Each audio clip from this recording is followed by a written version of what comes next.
I think it's about time for us to go ahead and get started. I want to introduce myself. My name is Kenneth Sims, and I am the Vice President of Business Systems for LBMC Technology Solutions and responsible for our Intacct practice. I just want to take a brief moment just to thank everyone for joining us on this call today. Certainly, we're all kind of probably being involved in some very challenging and interesting times at the moment. And we certainly appreciate the investment you've made in Intacct and the investment you've made in LBMC.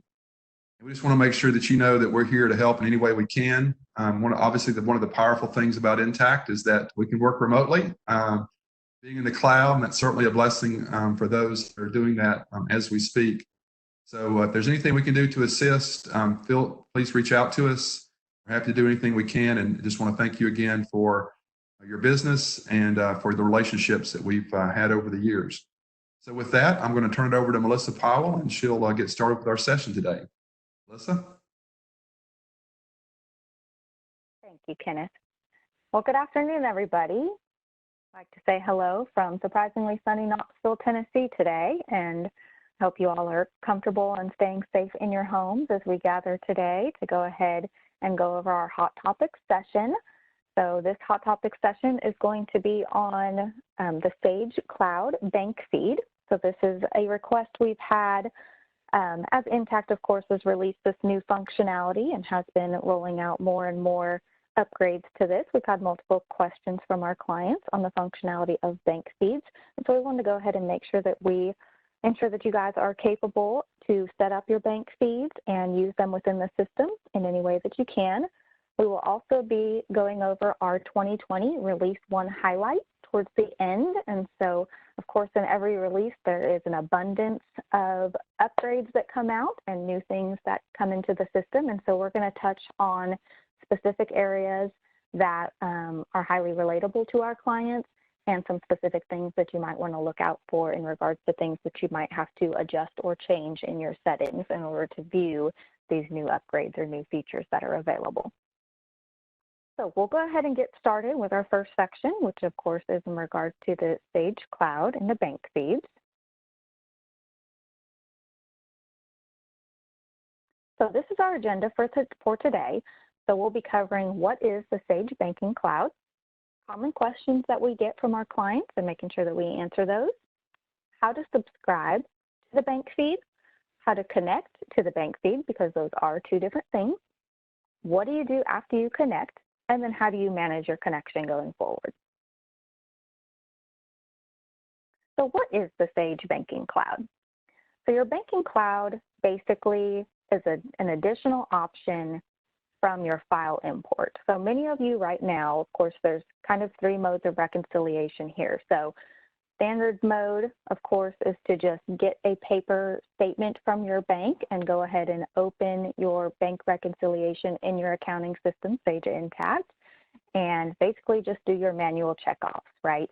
Now we know that Sage Intacct has had a bank file import for quite some time now where you can download a CSV file from your bank, put that into a format, and then go ahead and import that into your bank reconciliation, therefore giving you a comparison of what is in your bank as what is compared to Intacct.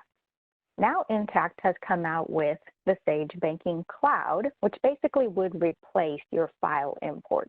So if you turn on your Sage Banking Cloud, you are no longer going to use that CSV import.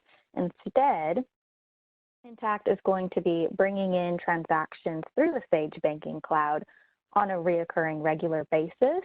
And so therefore you can do your bank reconciliation daily, monthly, to keep up on it, weekly as often as you would like. It's going to help you also match transactions, create transactions, reconcile, and then of course get that bank reconciliation completed at month end in the quickest fashion possible. So some common questions. Number one, is there a subscription cost? No, there is no subscription cost for the Sage Bank Cloud unless you have over 200 banks connected. Okay, so that's obviously quite a bit of banks, which is great news.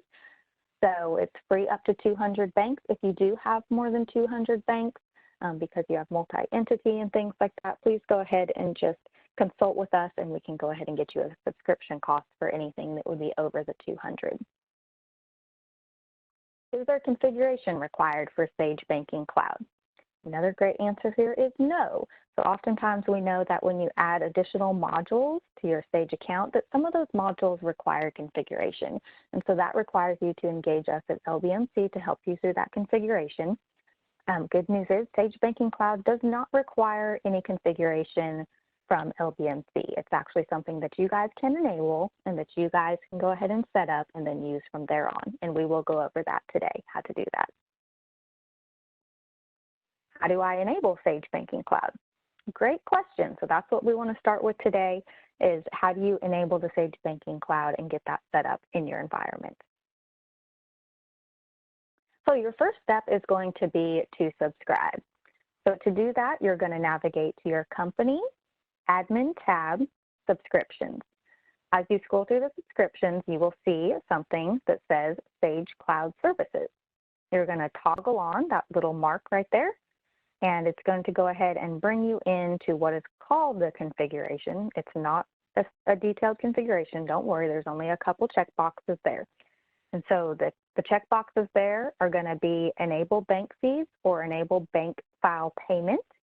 Just so you know, the enable bank file payment is actually for things that, for example, we have ACH here in the United States, right? But other countries have similar forms of ACH, but it's not called ACH. For example, the UK has BACS, right? So if they need to generate a BACS file instead of an ACH file, that's what that would be for. On the opposite end, the check mark right above that, which I've checked here, is called Enable Bank Feeds, and that's what's going to go ahead and enable the Sage Banking Cloud to be able to be set up in your environment. So let's go ahead and just take a look at that. Sorry, let me get my screen. Here we go. So here's an Intacct environment. So we'll just walk through that really quick so you know exactly where to go. So you're going to go under Company, Admin tab, Subscriptions. You're going to scroll down, and these are in alphabetical order, so you know, to Sage Cloud Services right here. So this is what you would toggle on. It would normally be gray like this, and as soon as you click it, it's going to switch over to green. This toggle is, and then it's going to bring you in to this screen right here. And this is what you're going to check, this Enable Bank Feeds. And then, of course, once it's enabled, it does show you all the entities and that they are subscribed, okay?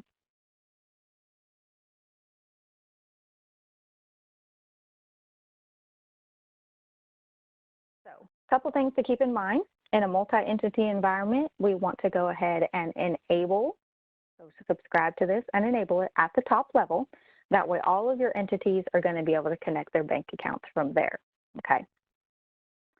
You want to connect the bank cloud at the level where your checking and savings accounts are housed. So we're going to look at that. Like I said, there's two steps here. There's enabling, which is our first step. We want to do that at the top level, so it's available for all entities. And then there's connecting, okay? And so depending on where your checking and savings accounts are housed, that is dependent upon where you're going to connect, right? So a lot of clients have their checking and savings accounts at the top level, housed at the top level, typically master data is. So you would, of course, navigate from the top level to cash management and your checking accounts, and then we would connect there. Versus if your checking accounts are actually housed at the entity level, which in some scenarios they are. So in that instance, you would need to drop down into the entity and then go to cash management and to your checking accounts and connect from there. So next step is to connect, right? So again, keep in mind, that's wherever your checking and savings accounts are housed. That's either at the top level or the entity. So just make sure if you need to drop down into the entity, because that's where your checking accounts are housed, that you're doing that, and then going through this navigation. So your navigation to do this would be Cash Management, Setup tab, Checking or Savings, if you're doing it for a savings account. You're going to click Edit next to the checking account you'd like to connect the bank feed to. And then you're going to see a lovely new tab in here that did not exist before, and that's called the Banking Cloud. And so that Banking Cloud is going to have a Connect button. And if you click the Connect button, it's then going to bring up a search bar where we could go ahead and search for our bank. let's go ahead and take a look at that.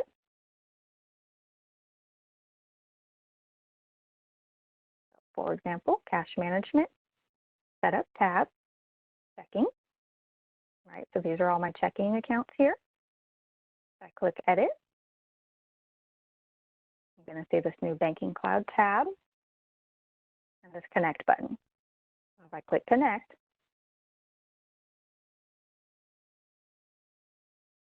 this is going to bring me into a screen where I can then search for my bank. Okay, so there's some common banks down here. Obviously, if your bank is not listed down there, you can start typing it in, right? So Regions Bank, for example. So, of course, if you're not sure if your bank is in this list, go ahead and just subscribe, because again, it doesn't cost you any money, right? Subscribe, enable, and then go into here, go into one of your checking accounts and just start searching for your bank. They started out with a limited number of banks, but they are adding banks, you know, every week, every month, they're adding additional banks. So we see new ones pop in here over and over again. So if you're unsure if your bank is available, my suggestion is just to subscribe, enable it, go into your checking accounts and go ahead and start searching for your banks to see if they are available. Okay.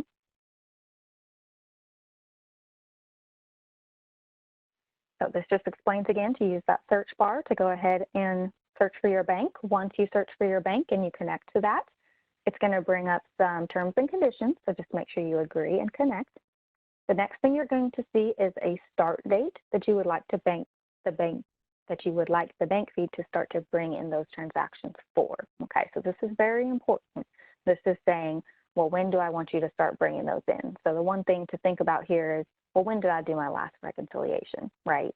So if we're in March right now and I've already completed my February reconciliation, then I probably don't want those transactions brought in because I've already brought those in via CSV import, or I've already just matched them manually.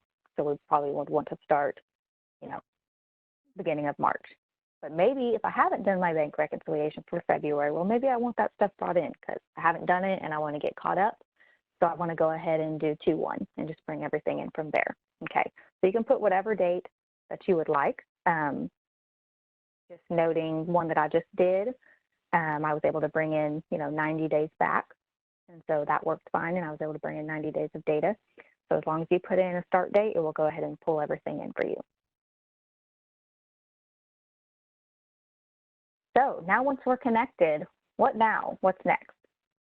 So bank feeds are going to flow into your bank reconciliation, and they're going to be auto-matched if they can auto-match, of course.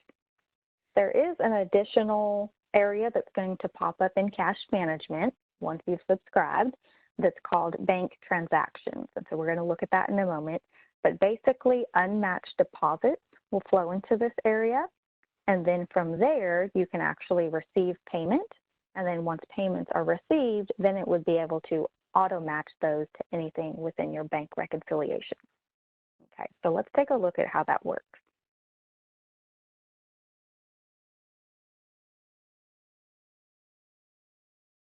So for example,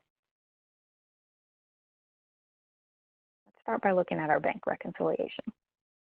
So I have an account here that is connected. This is my SunTrust account. I went ahead and connected the bank feed. You can see right here that my last bank feed date was on today, 3/25. Okay, so that means all my transactions to 3/25 have come in. You also see something down here called matching attributes. Okay, so this is specifically for the bank feed and the matching. So if you open this up, you will notice there's a couple of different things here. So this is the standard right now. So deposits are going to look at a document number and an amount. And then checks are going to look at same thing, a document number and an amount. So you can actually add things into here. And at this moment, it's semi-limited. So I can actually put date in, and I can also put these in order of how I would like them to look, right? How I would like them to scan the system. So if I say I want it to look at date first, then amount, then document number, I can drag and drop those in order of priority. Then I can click done. Right, so I can do the same thing here. I can see the fields that I could add. I will say Again, this being a semi-new product, there is a wish list, right? So if you go out in the community right now, you'd probably see a lot of people talking about different things that they wish would be in the bank feed. And as we know, Intacct always listens to those wishes, and the more votes something gets, the more likely that is to show up in one of our new releases. So one of the things we've heard a lot is that people wish, especially within checks and these matching attributes here, that there was an option for name. That's definitely something Intacct has listened to. Of course, the caveat to that is, you know, a name that comes through a bank, right? If it's pulled in ACH or something like that, is oftentimes a lot different than the name as it might appear in your Intacct system, in your accounting system. So that's some of the issue there, but they're definitely working on a way to try to make that available. So if there's any other fields available that you think would be, you know, great to have within these options, definitely let me know. Like we said, there's a wish list, and the more votes those get, definitely put things out in the community and get those votes up so that can be released in a new release coming up. But definitely let us know as well. I'd like to hear your guys' feedback of other things as we're going through this that you would like to see on a wish list for this bank feed. So that's definitely one that we hear all the time, is if they wish some type of vendor name would be available on here.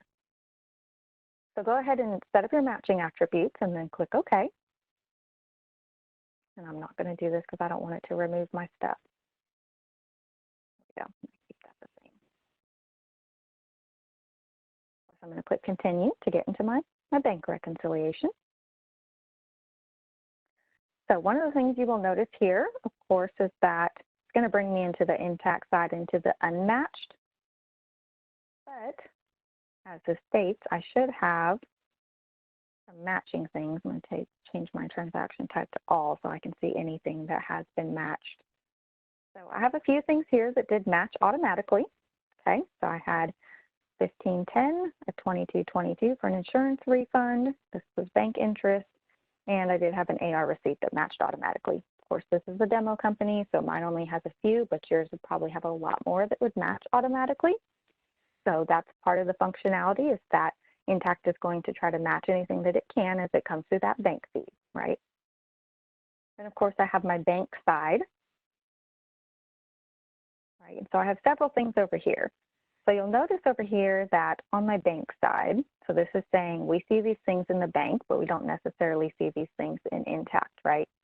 So if I click the word match, it will show me if there's anything in here available, right? So my amount was $75, and I can see here that there is something that's $75. Okay, so I could actually click that, match it up, and it's going to disappear from my list. So as I'm going through some of these, I might see certain things that there's not a match for. I got this $54.90, I got this $77, but there might be other things in here that I don't necessarily see a match for, okay? And so, for example, this one. So you'll notice that my options here are I could create a journal entry, right? But maybe I don't necessarily want to do that. Maybe it's not a journal entry. I do have my More Actions tab up here, which I'm sure many of you are familiar with. I can make a deposit, pay bills, etc. Looking at the deposits and credit side, sorry, get rid of this. The same thing, I can create a JE. One of the things that is not in here, right, or even in my More Actions, is to go ahead and receive a payment. Okay? So right now, that's where the bank transactions come in, that I said is kind of a new field that will pop up once you enable this bank feed. So, and I like to kind of have all three of these areas. I'm going to show you all three of the areas I have open in these tabs and why. So if I'm in my other tab, because of course we know you can have multiple tabs open at one time, right?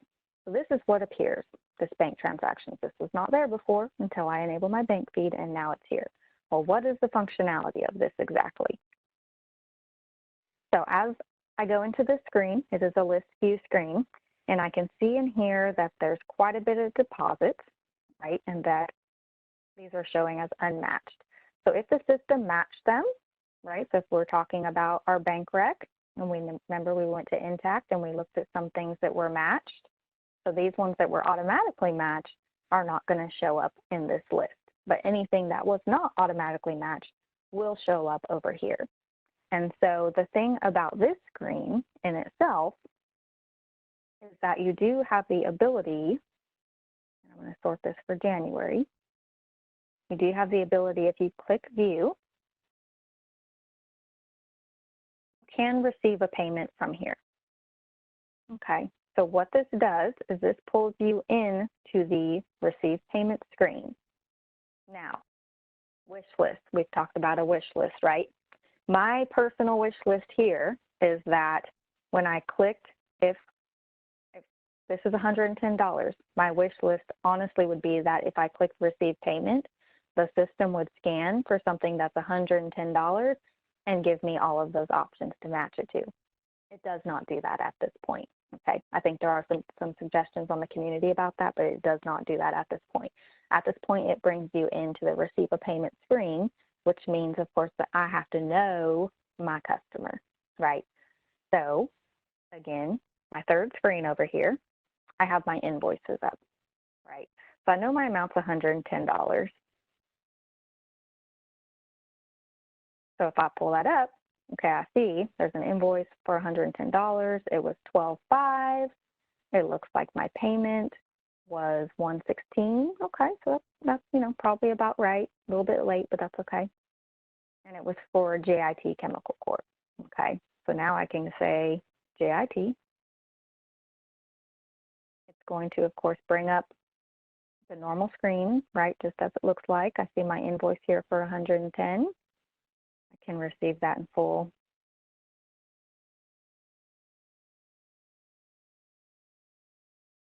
And now that has been received, okay? So now that's going to pull that 110 off of my list. So that is the functionality of this bank transaction screen, is that you can go ahead and go into here and receive payments through this screen for anything that did not match in your bank reconciliation. Now, this is only on the deposit side as of now, okay? So this isn't on the check side, but as you notice within your bank rec, you do have some ability here to go ahead and pay bills or create a journal entry or do charges, etc. on the payment side.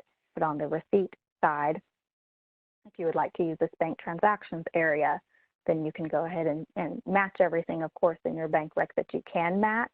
And then whatever is remaining, if you come into this screen, then you can go ahead and start receiving some payments against anything that you might have invoices for. Okay.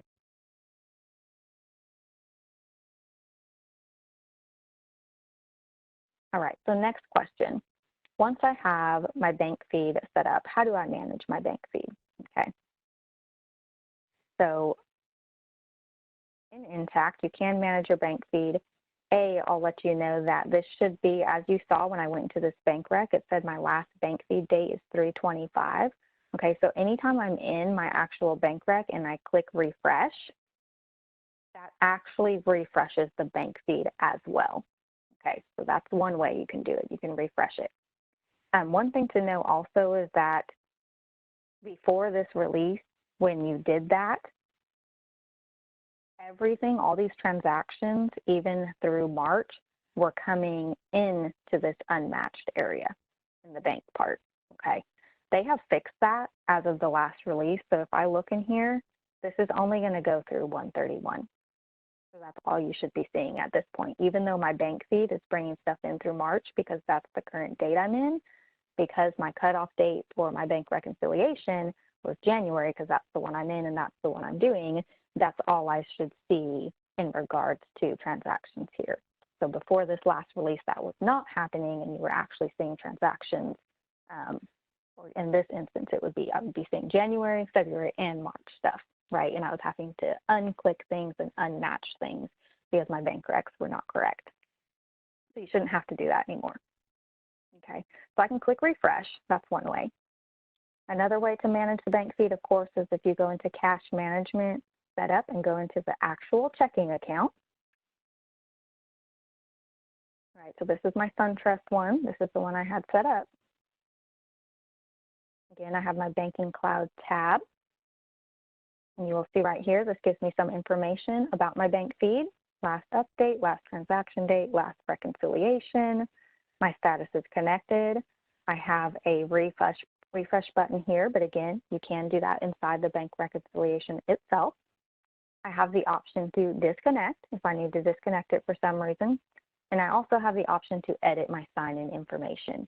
So of course, some banks are going to have you change your password every 90 or 120 days, right? So if that happens, your connection here is going to be interrupted because our sign-in information is now going to be different from what our bank has.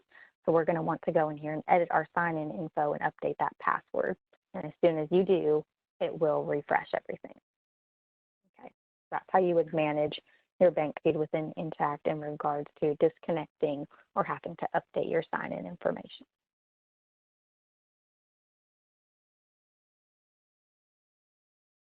And that's, again, just talking about what we just went through. So that is your bank feeds in a nutshell up to this point. Let's go ahead and answer some questions. Okay, thanks, Melissa. We had quite a few questions come in during the presentation. And just so everybody knows, you can use the chat feature or you can use the Q&A panel to submit your questions, and we'll get those answered. First question is, when you say cost comes in after 200 banks, do you mean 200 different institutions or 200 bank accounts? This attendee has 130 bank accounts with one bank, and she is wondering if she needs to worry about it as she might approach 200 accounts very quickly. That is a great question, and it's actually 200 different banking institutions. Okay, great. Another attendee said, what if she gets an error when she tries to subscribe? It says, I need to enable ISO country code or WPB. That's a good question. Okay, let's take a look at that really quick. Okay. So ISO country codes is something that does have to be clicked in your configuration in order for bank feeds to be updated, and that's because bank feeds, since Sage is going global, banking institutions are not just in the United States now, but they are also in the UK and other countries as well. So if you are an environment that really doesn't operate outside of the United States, you might not have those country codes enabled. So to do that, you need to go to Company, Setup, Company. You're going to click Edit, and you're going to check this box right here that says USIO country codes. Once you check that box and save it, now you should be able to subscribe and not get that error. A great question. Okay. Next question is, do you know if it matches report ID from time and expense? No, it's not going to match any of the report IDs currently.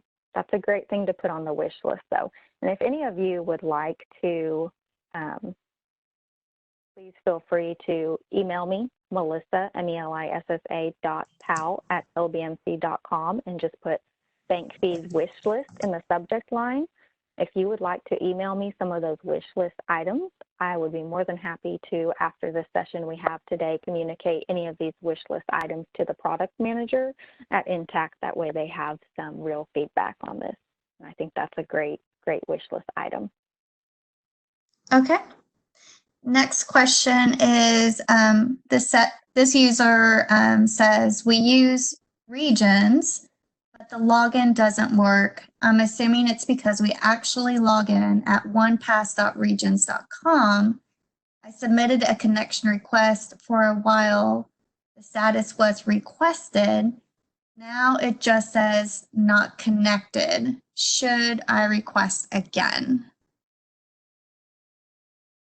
Yes, and why don't you go ahead and submit a ticket to our support desk so we can reach out to Intacct too and help you get that connected, because there might be a little nuance there since it sounds like there's kind of a middleman. So techhelp@lbmc.com, submit that support ticket, and we can make sure that we help you get connected. Okay. Next question is, when searching for Co-America Bank, only Co-America CMA Trust and Co-America Retirement come up.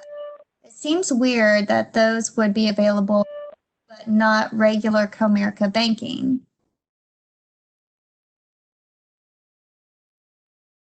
Very correct, but yes, it should say Co-America Banking specifically. So if you would like to go ahead and email that to me as well, Melissa, melissa.powell@lbmc, I can go ahead and reach out to the product manager and see if that's on the roadmap to be connected, since the trust company and the other one were, and see if they have a timeline on that, or if maybe there's some type of issue where they're not able to connect to that bank for some reason. Okay. Is this going to be available for credit card charges and or charge payoffs? It is. That is on the roadmap. So we have definitely been informed that this coming year, that's on the roadmap for Intacct to do this for credit cards as well. So look forward to that coming soon. I don't have a date for you, but it is on the roadmap for this year. Okay, great. Next question is, I do not have a tab under my cash management checking accounts to connect to the bank feeds. Can you show where that is again? The presentation froze during that piece of the presentation. Yes, so let's look at that. So you first have to enable it, okay? So you'd want to make sure you first go to Company, Admin, Subscriptions.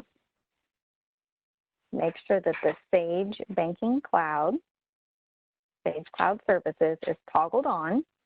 And within the configuration of that, you have to have this check marked, Enable Bank Feeds, okay? Because that's what basically makes that tab happen. Oh, and let me go over this really quick. So a lot of you know that when you enable something, you then have to update your permissions, right? So this happens often. You enable something new and you have to update your permissions. So you might not be seeing it because you may need to update your permissions. So if you go to, you'll go to users, but I'm just looking at my user. So you'll go to your users and you'll click subscriptions next to your name. And within cash management permissions, there's going to be these that have to be turned on as well. Okay, so this bank transactions list and view, just make sure those are turned on. Of course, once you update permissions, always refresh your screen. Otherwise, you're not going to see anything that's there. But after you have done that, what you should see is in cash management, I'm in my checking account. I click edit. I should have this tab right here that says Banking Cloud. Okay, if you're not seeing that for some reason, after you do that, after you subscribe, click that checkbox and update your permissions, please go ahead and submit a support ticket to techhelp@lbmc.com, and we'll be happy to help you figure out why that's not showing up. Great. And here is our last question, Melissa. It's from Kathy Mitchell, and she says, any idea of when onepass.regions.com will be available? It's Regions iTreasury. I am not sure, but if you would like to send me an email, I can definitely check with the product manager for you. Great. Okay, well, that's all of the questions that we had. As Melissa mentioned, you can, of course, send us an email after this presentation. We did have a question about whether or not this deck and recording will be available afterwards, and it will. I will go ahead and email everybody a copy of the presentation and a link to the recording so you can watch it on your own time. Well, take care and stay healthy. Thanks again. We do have a second part, Karen. Oh, do you? Okay, I'm so sorry. That's okay. Don't worry. So that was the hot topic session. And so if there's no more questions on that, we will go through the new release just quickly here. So every quarter, as you guys know, Intacct does Sorry, this little thing keeps moving. Intacct does a new release. So our last new release was on February 21st, okay? And so there were several things that changed in that release. So we're going to quickly go over some things that might pertain to all of you clients out there and that you might want to take note on, okay?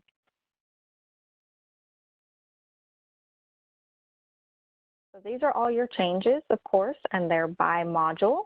So I'm not going to go over each individual module, but this is in the help notes and in the new release notes that came out.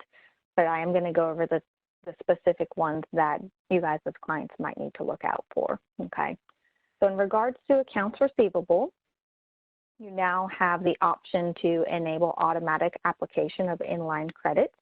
So if you want credits to be automatically applied to invoices if they belong to the same customer, there is a configuration setting that now allows you to do that, and I will show you that in just a moment.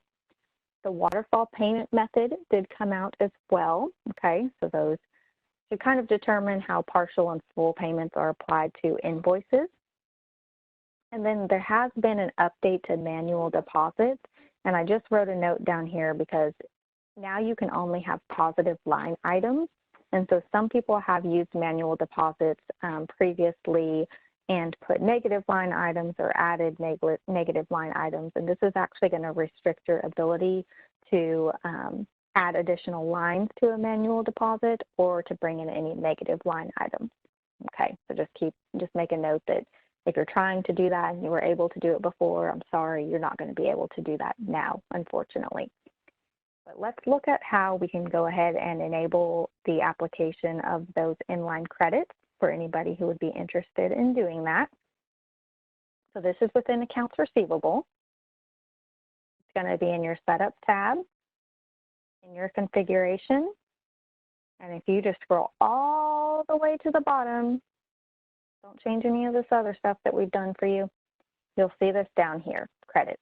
Enable inline credits to be automatically applied to invoices. So again, this is if a credit and an invoice is for the same customer and you want those things to automatically be applied versus actually going into the receive payment screen and applying those manually. If you click this checkbox, it's going to go ahead and automatically do that for you. Okay. It's a nice new feature there. Cash management, so you now can reopen a reconciliation in the new bank reconciliation. So, of course, everybody knows they came out with the bank new, and we hope everyone has switched over to that versus the old bank reconciliation. Previously, before this release, you actually, if you wanted to reopen a reconciliation, you had to go into the old bank rec to reopen it, which was kind of cumbersome. So now you can actually go ahead and reopen a reconciliation. So that would be under, let me show you where it's at really quick. It's going to be under cash management, view reconciliation histories, and that's not there. I might have to update permissions. Hold on just a moment.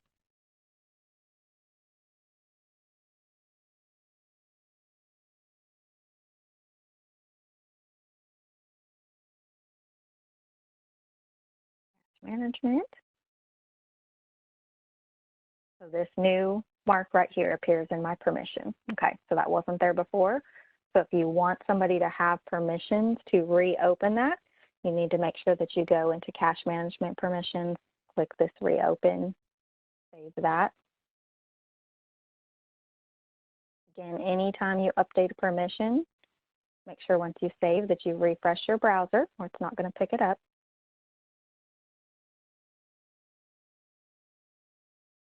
If I go to view reconciliation histories, now I have reopen right here, okay, because I've been given permissions to do that.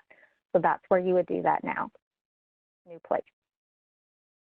Okay, the old bank reconciliation is being retired, so you might notice that that's not even available anymore, that you should be switching and using the bank new. This is just the navigation to reopen it. Again, update your permissions and then go to cash management, view reconciliation histories, and reopen. There's a few things to keep in mind that I've noted over here. And again, Karen's going to send out this slide deck. That way you guys have all of this wording They did indicate that if you reopen a bank reconciliation, of course, it opens that plus anything behind it. So if I reopen January, that's going to reopen January, February, and March, right? Also, the import files might be removed if you reopen a reconciliation. So please make sure you have those import files saved on your desktop somewhere in case you need to attach those again when you are redoing your reconciliation. Contracts, okay? So a big thing here is that now contract users have a specific set of permissions to post revenue and expense recognition, okay? Previously, this was all just kind of combined into the contract users permissions. If you had all the contract permissions to add, edit, etc., then you also had permissions to post revenue and expenses, but now that is a separate set of permissions. So note what I highlighted here, that in this conversion, if somebody had contract list, view, add, edit, or delete permissions, then they were automatically given the ability to post revenue and expense recognition as well. And that's because previously those were all combined into one, okay? So if you want to separate those out and restrict people, so certain people, don't ever post revenue or expense recognition, you need to make sure to go into those contract permission settings and uncheck those boxes because they have been checked, okay? Customization and platform services. So user-defined dimensions are now requiring an admin to approve the installation, okay? So if you are someone who is using user-defined dimensions or you add those, just note that previously that's something that we as your implementers would go ahead and set up for you, and there was never any type of approval. But now there is an approval. So if those are added, then an automatic email is going to be sent out to all admin users, and then someone's going to have to authorize those installations, okay?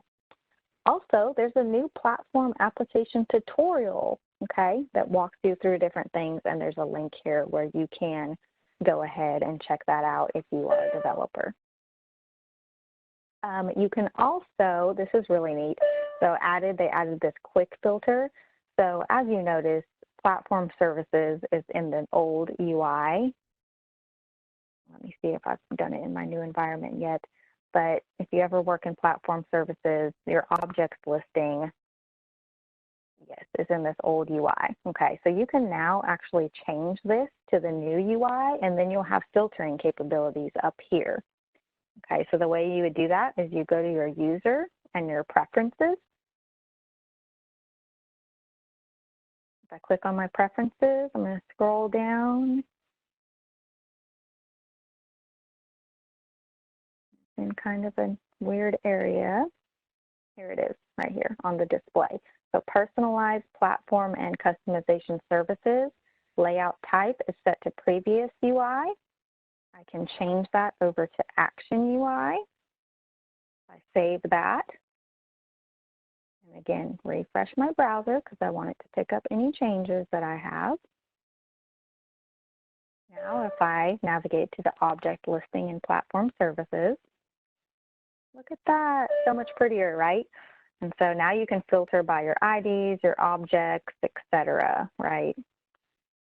General ledger, you can pull all that up just by filtering. So you didn't have those filtering capabilities in the other screen.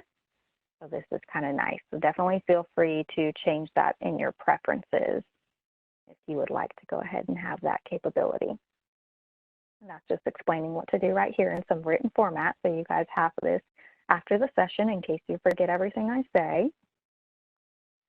General ledger, okay, so there is the ability now to attach multiple attachments at one time within your journal entry screen.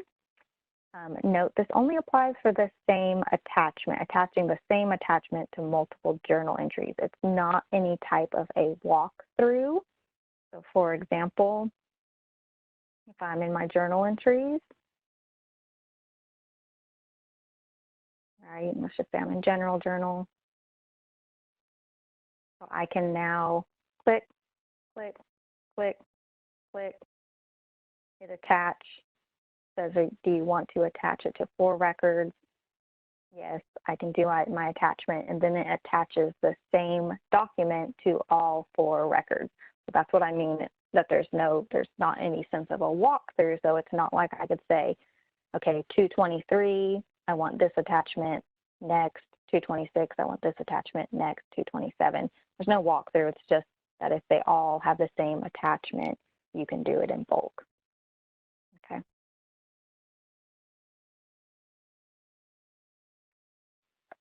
Help and training, just so you know, a few additional things have been set up in the help guide for you guys. Okay, so in regards to accounts payable, there's now a help topic for troubleshooting bills, might be helpful. In cash management, there is a help topic about bank reconciliation best practices, which I know a lot of people could benefit from that. We get a lot of questions on bank reconciliation. Contracts, there's some help topic on setup items for contracts. And as we've talked about, there is a new platform applications tutorial for all of our developers out there. Inventory. So a couple cool things within inventory.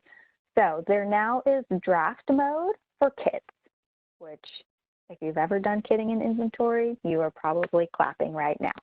Okay, so previously there was no draft mode, so you basically had to sit down and build and assemble a kit and all of its pages at one time, and you could not exit and come back in any type of way. So now there is a draft mode, so you can build those as you go, which is great.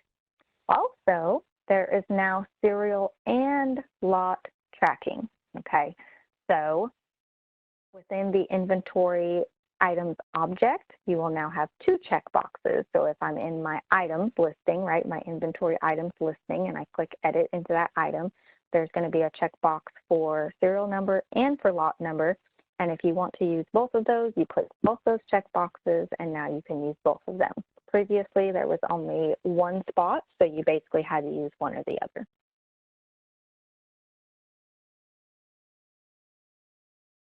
Projects.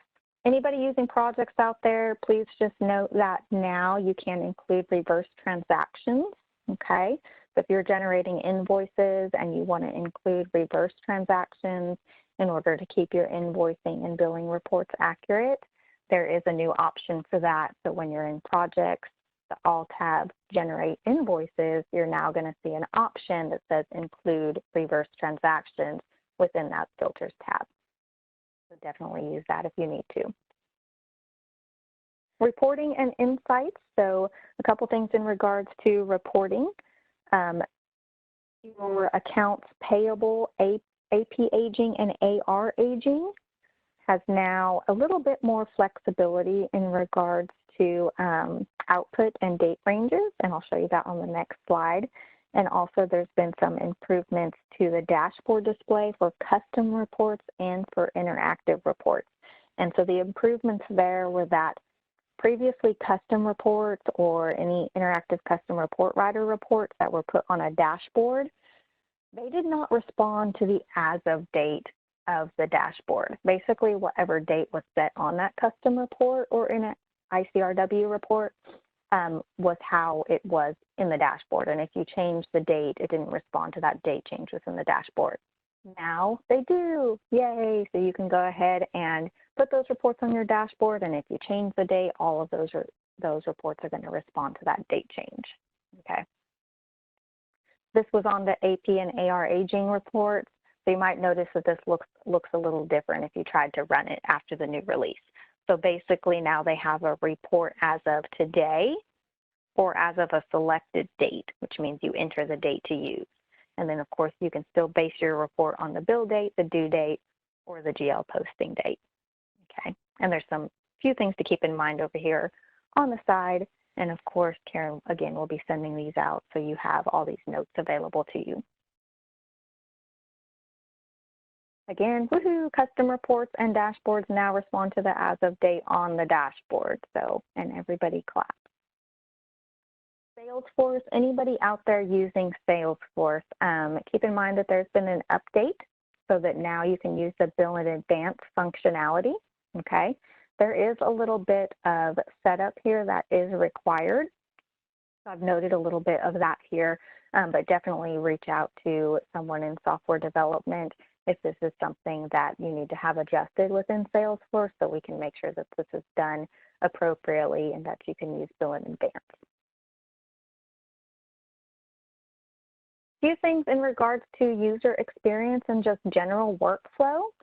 So now this is really neat. When you're in a detail page, like adding an AP bill, you can now quickly switch back to the list view using this nice little icon right here. So let me show you what that looks like. So for example, if I am entering an AP bill, before there was kind of no good way to get back to the list screen besides going back here and then clicking on the word bills, right? Because we know the word brings us in a list, right? Versus the plus sign brings us into the actual addition. So now there's this thing, new icon here, okay? So if I'm in a bill or any other detail screen like this and I want to quickly get to the list view, I just click this icon and it's going to bring me into that list view. Nice new little thing to have. Also note that there's now sticky column headers. So when you're scrolling through transaction lines, your column headings are not going to disappear. So if you have tons and tons of transaction lines on an AP bill, before as you would scroll, all those column headers would kind of go away because they didn't stick there. And so sometimes it was hard if you had a lot of dimensions that you're trying to track. Am I on department? Am I on project? Which one am I on as you're entering those? So now those are sticky column headers and they are not going to disappear on you. Great to know. Transaction allocation. So this is really exciting for any of you that are using transaction allocations and that are using purchasing. So previously, before this release, transaction allocations were only available in AP and not in purchasing. Frustrating thing is often, if you're using purchasing, things kind of originate in purchasing, right? And then they're pushed to AP. So this was a little frustrating because as your things were originating in purchasing, you had to wait until it was pushed to AP to enter that transaction allocation, okay? So no longer. Now I will say this is only for transaction definition types that are posting, okay? So it's not available yet, I'll say yet, for like a purchase requisition or a PO that's non-posting. But for any of those transaction definitions that are posting types, so like your vendor invoice, you will see this new box here that says enable allocation. Okay, so let's look at where that's at really quick. So if I'm in purchasing setup, I have my different transaction definitions, right? My vendor invoice is going to be my posting type of transaction.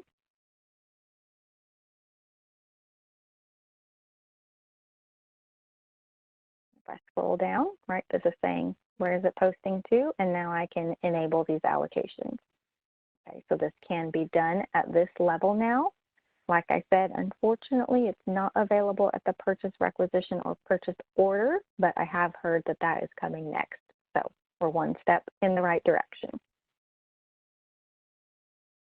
Also note that there's new buy to order functionality with an inventory. Okay, so this is very similar to dropship. The only difference is that instead of in the dropship scenario, the product is going straight to your customer. This is where it is coming to you and then going to your customer. Okay, but it's very similar in the stance that buy to order basically is going to allow you to create a sales transaction. And if you indicate that it's buy to order and indicate the vendor, then it's going to create those coordinating purchasing transactions. Okay, so you can enable buy to order functionality. There is a little bit of configuration that is required. So there's a link here for you to read more about that. And then please reach out to us if you would like some more information about setting up buy to order. This is just showing right here basically that within buy to order, again, same thing. If you're entering a sales transaction, I can go ahead and say buy to order, and I can indicate the vendor, and then it's going to simultaneously, after I save the transaction, it's going to create those corresponding purchasing documents. So same, very similar to dropship if you use that dropship functionality. Also, just one thing to note is that, again, because Sage is, expanding into different countries, that there now has been country names have been exposed to the bill to, ship to, pay to, and return to sections of AP bills and AR invoices. Okay, so in the example here, you see that this says France. So you should be seeing now that that is working in all of your different environments. So it should actually say country United States. For more information about the 2020 release, there's going to be a link here that will go out with this as well. So you can feel free to browse through the notes. And of course, if you have any additional questions, feel free to let us know, and we are happy to help. Karen, was there any questions on the new release stuff that came in? I don't have any new questions. Do you want to give it a couple minutes so people could submit? If anybody has any questions right now, please feel free to go ahead and put those in chat and we'll get them answered.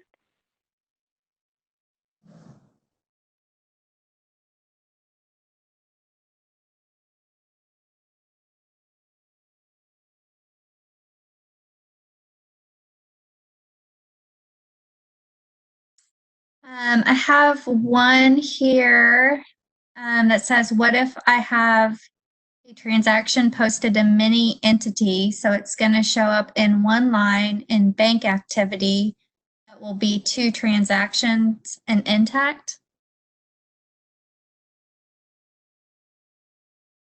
You're asking if those would match. Yeah, those aren't going to match since it's 2 transactions in Intacct. That will be something that will appear in your unmatched transactions, and you'll have to match those manually. Okay. I think that's our only question, Melissa. So thank you so much for presenting today. I hope everybody found it informational. And like we've said before, we'll be sharing the slides and the link to the recording. And if you would like to get in touch with us, please contact us at info@lbmctech.com. And thanks everybody for joining, and have a great day.